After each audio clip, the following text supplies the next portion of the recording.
सोते हुए कुछ ना कुछ ज़रूर याद करें।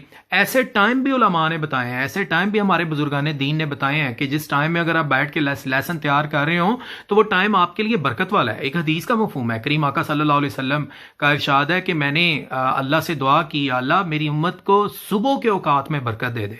तो आप अंदाज़ा करें कि अगर दुआ मांगी हो करीम आका सल्लल्लाहु अलैहि वसल्लम ने और उसकी कबूलियत में तो कोई शक रह जाता ही नहीं है। तो करीम आका सल्लल्लाहु अलैहि वसल्लम का फरमान है जब कि मैंने अपनी उम्मत के लिए सुबह के औकात में बरकत मांगी है, तो अगर स्टूडेंट्स जो हैं वो सुबह के औकात में लेसन तैयार करेंगे तो उनको ज़्यादा इफेक्टिव जो है वो और शॉर्ट टाइम में जो है वो ज़्यादा लेसन तैयार हो जाएगा। इसके अलावा एक और वक्त जो है वो किताबों में जो है वो मिलता है, वो है असर से मगरिब के दरमियान का। अगर आप असर से मगरिब के दरमियान जो टाइम है इसको याद करें, इस टाइम में याद करेंगे, इसको यूटिलाइज करेंगे तो आप थोड़े टाइम में ज़्यादा जो है वो लेसन उसको ओवरकम कर सकेंगे। इसके